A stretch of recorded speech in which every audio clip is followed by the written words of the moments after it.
Encore, oui, encore un nouveau modèle signé Xiaomi. Si vous me suivez depuis le début d'année, Xiaomi inonde le marché de ses nombreux smartphones. Et vous savez quoi en plus en parallèle? Le prix parfois ne diffère que de quelques dizaines d'euros entre eux. C'est notamment le cas du smartphone qu'on va tester aujourd'hui, le Xiaomi Mi 11 Lite normal. Normal car il y a une version 5G qu'on testera par la suite sur la chaîne. Alors, ce smartphone, il est lancé à partir de 329 €, donc un tarif très proche de son cousin, l'excellent Redmi Note 10 Pro. Mais du coup, qu'apporte-t-il de plus par rapport à la concurrence?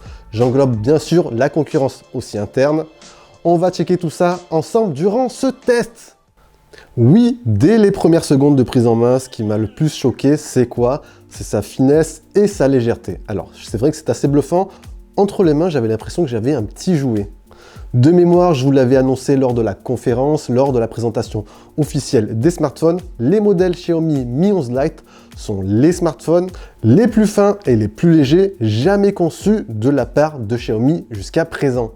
Épaisseur seulement 6,80 mm, poids exact de 157 grammes, donc vous avez un combo quasi idéal sur le plan ergonomie au quotidien. Pratique, facile à transporter, fin et léger, bref, une conception, je vous dirais, aux petits oignons quoi. À l'arrière, vous avez en plus un verre anti-reflet, ce qui va atténuer les traces de doigts au quotidien. Globalement, le visuel, je trouve plutôt pas mal. Vous avez un coloris ici, coloris bleu mat, qui est une couleur unie. Assez sympa aussi, à noter que le smartphone sera également disponible en coloris rose pêche ou en coloris noir. Au niveau des connectiques, si on fait un petit tour, on va retrouver l'essentiel, sauf deux petits points qui m'ont chagriné. Alors, vous avez la prise USB-C, vous avez sur la tranche droite les boutons de volume et le bouton de mise en veille qui fait également office de bouton pour déverrouiller le smartphone. Au passage, je vous teste ça. Réactivité au taquet, bref, c'est plutôt rapide, rien à redire, je valide. Ensuite, vous avez l'intégration de deux haut-parleurs pour une diffusion stéréo. Vous avez un chariot double nano SIM, mais par contre, vous n'avez pas d'extension du stockage via micro SD et absence de la prise jack. Donc, deux absences qu'on retrouve habituellement sur cette gamme tarifaire chez Xiaomi, donc c'est un peu inhabituel. Du coup, pensez bien au moment de votre achat à choisir le stockage qui vous conviendra le plus, 64 ou 128 Go en l'occurrence. Sur le plan multimédia, ce Mi 11 Lite s'est avéré excellent et un bon compagnon. Vous avez une dalle de 6,55 pouces, donc idéal pour vous immerger devant vos séries, pour également jouer. Vous avez un écran qui est assez flatteur à l'œil. On est sur une technologie AMOLED, définition Full HD+. Vous avez une profondeur de couleur 10 bits pour des couleurs plus profondes. Il y a aussi la compatibilité HDR10, bref, de très beaux contrastes. Il lui manquera juste un petit peu de luminosité lorsque vous serez en plein soleil, mais mis à part ça, ça reste globalement pas mal. L'écran intègre aussi un taux de rafraîchissement 90 Hz. Donc, ça vous permettra d'accentuer cette sensation de fluidité lorsque vous naviguez, lorsque vous scrollez, lorsque vous faites défiler des pages. Bref, le 90 Hz, ça commence réellement à être ce qu'on retrouve à minima sur cette gamme de prix et c'est plutôt intéressant. Pour accompagner cet écran, comme je vous l'ai dit tout à l'heure, vous avez un double haut-parleur pour une diffusion stéréo. J'ai noté personnellement un son relativement bon, correct, par contre avec un léger déséquilibre entre les deux haut-parleurs, mais après ça reste suffisamment propre pour vous immerger, pour regarder et écouter dans de bonnes conditions. On regrettera juste sur la partie son, comme je l'ai mentionné tout à l'heure, l'absence d'une prise jack. Et oui, c'est un petit point non négligeable pour les audiophiles. Dommage. Point étonnant, Xiaomi intègre ici sur la partie performance le même SoC que le Xiaomi Redmi Note 10 Pro. En connaissant Xiaomi, je pensais qu'ils auraient opté pour un SoC légèrement plus puissant.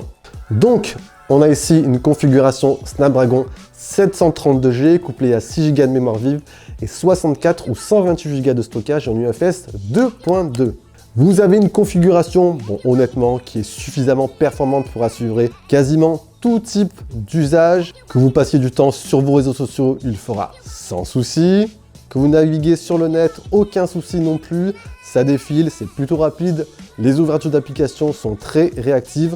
Quant aux jeux vidéo, il faudra tourner tous les derniers jeux 3D, mais bien sûr, avec une restriction à prendre en considération au niveau des graphismes.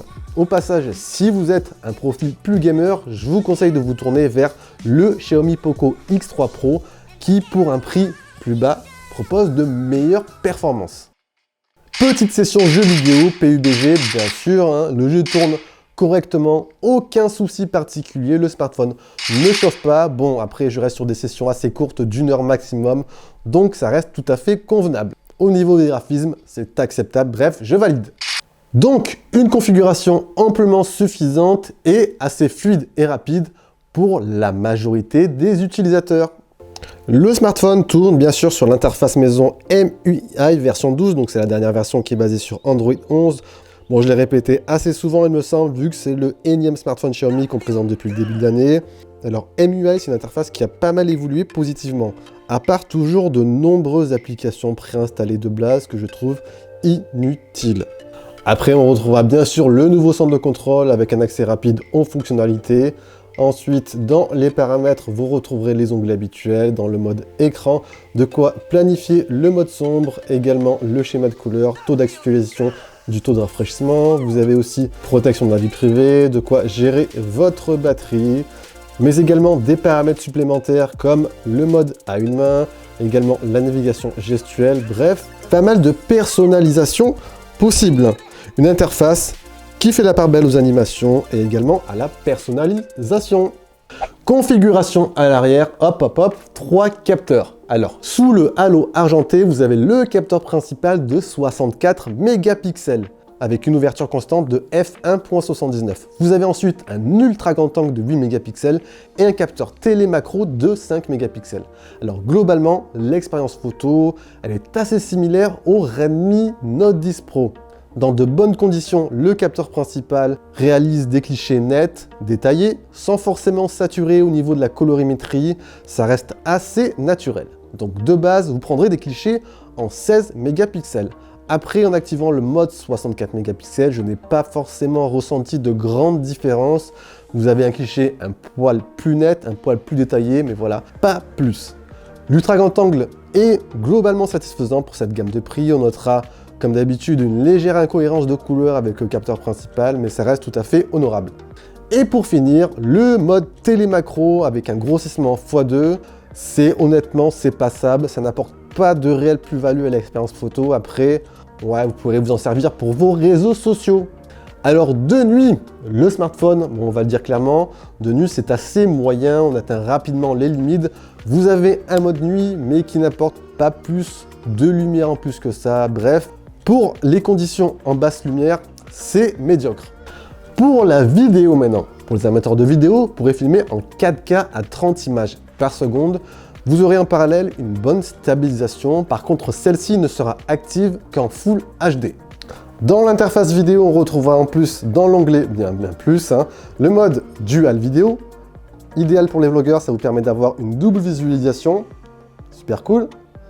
Vous avez également toujours dans l'onglet plus le mode effet vidéo avec plein d'effets sympas, effet hop, zoom magique, c'est l'effet Hitchcock pour ceux qui connaissent. Vous avez après d'autres effets assez cool, l'effet aussi monde parallèle. Donc ça c'est sympa pour les vidéastes et créatifs. Sur le plan autonomie, vous avez une batterie de 4250 mAh.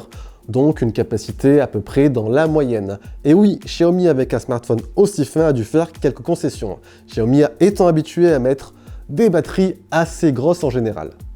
Pour mes usages qui sont assez basiques, naviguer, scroller sur les réseaux sociaux, regarder des vidéos de temps en temps et écouter de la musique, voilà, on peut tenir à peu près une journée et demie, donc tout à fait dans la moyenne. En parallèle de ça, vous avez un smartphone qui est compatible recharge rapide 33 watts avec le box chargeur qui est bien sûr fourni. Comptez pour une recharge de 50% à peu près 25 à 30 minutes et pour une recharge complète un peu plus d'1 heure. Au final, qu'est-ce que j'en ai pensé les amis de ce Xiaomi Mi 11 Lite? Alors dans l'ensemble, ce smartphone propose globalement une expérience tout à fait satisfaisante. Il vise un public assez large, qui va rechercher un smartphone avec une ergonomie irréprochable, smartphone fin, ultra léger, il se glissera facilement dans toutes vos poches. 2. Un smartphone qui intègre un combo multimédia performance suffisamment bon pour tout type d'usage au quotidien. Et pour finir, un bon capteur principal pour la partie photo. Donc oui, dans l'ensemble, j'ai été assez convaincu par l'expérience globale de ce Xiaomi Mi 11 Lite. Ensuite, à la fameuse question fatidique, Xiaomi Mi 11 Lite ou Redmi Note 10 Pro. Bon, personnellement, de mon point de vue, je partirai plus sur ce dernier. Carte micro SD pour stockage, prise jack, batterie de 5000 mAh. Après, il n'en reste pas moins que ce Xiaomi Mi 11 Lite propose de très bons arguments et dans l'ensemble satisfera la plupart des utilisateurs. Et voilà les amis, on a fait un tour de ce fameux Mi 11 Lite. Si vous avez des questions, ça se passe en bas dans l'espace commentaire. N'oubliez pas de partager, de soutenir la chaîne à travers les likes et les partages. Sur ce, on se dit bien sûr à la prochaine les amis. Prenez soin de vous, très important. Allez, ciao ciao!